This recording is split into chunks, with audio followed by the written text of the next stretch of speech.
আমরা 260টা দেহ চাই জিহাদে। 26টা মেরেছে হিন্দু বলে, আমরা 260টা দেহ চাইছি। ভারত মাতা কি 260টা দেহ চাইছি, 24 ঘন্টার মধ্যে দিতে হবে। আমার স্বামীকে কালমা পড়তে বলেছিল, আমার স্বামী হিন্দু, কালমা পড়তে জানে না, তাই গুলি করে মেরে দিয়েছে। এটা ইসলামিস্ট টেররিজম।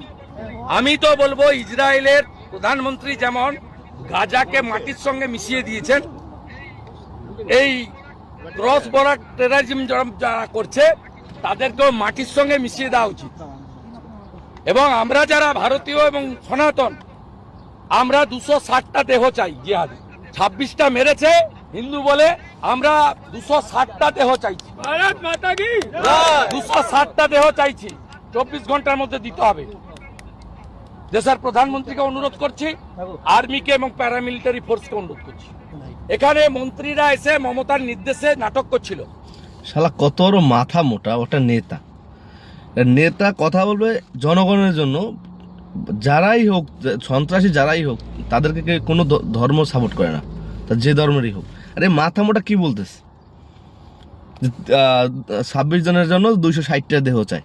কার দেহ চাইছে? পাগল স্যার। এগুলো নিয়ে এগুলো বিদ্বেষ ছড়ানোমূলক না। এমনি ভারতে যেগুলো চলতেছে মুসলিমদের উপর নির্যাতন,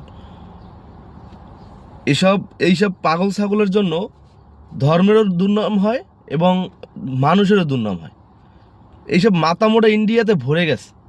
এই মাথামোটা বাঙালি কলকাতার মালটা, সালারে ওরা জোতা দিয়ে পিটানো উচিত। সালারে বাইনচোতরে কথা বল, তুই নেতা, তুই নেতার মতো কথা বল। কথাগুলো কি বলতেছে বিদ্বেষমূলক। এভাবে বলতেছে যে যেন যে কোনো জায়গায় মুসলিম পাইলে যাবে, এমনি মারামারি হইতেছে, আরো ধরে মারবে এরকমের। পাগল রে ধইরা আর বাঁশ ঢুকে দেয়, বাঁশ পোঙ্গা দিয়ে বাঁশ ঢুকেলে শালা ঠিক হবে। কয়েকদিন পর পর একটা নিয়ে বাংলাদেশে কথা বলে, কিছুদিন আগে বললো না 2 লাখ হাতে ঠেলা রিক্সা নিয়ে কলকাতা দখল করে যাইতেছে। শালা ওর কোনো কিছুতে ওর তথ্য না নিয়ে একটা যা পায়, শুধু মাইক্রোফোন পাইলেই সামনে হয়েছে।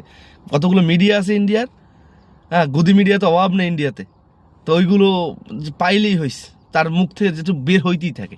কি বলতে তো নিজেও জানে না, জাস্ট বলতে পারলেই হয়েছে। একটা বই জাস্ট গেল গা। শালা একটা বাইনচোত, মাথা মোটা, গাদা গাদা গাদা আছে না, ওর নেতা হওয়ার তো কোনো যোগ্যতাই আমি দেখি না ভাই। এটা নেতা হওয়ার যে যোগ্যতা থাকা প্রয়োজন, ওর ভিতরে তা আছে। ধর্মবিদ্বেষ ছড়াইতেছে, বলতেছে ইসরায়েল যা করতেছে সব ভালো করতেছে, ফিলিস্তিন যা হইতেছে এরকমের ইন্ডিয়া তো হওয়া উচিত। ও বোঝে, বাইনচোদে বোঝে ওর অবস্থা।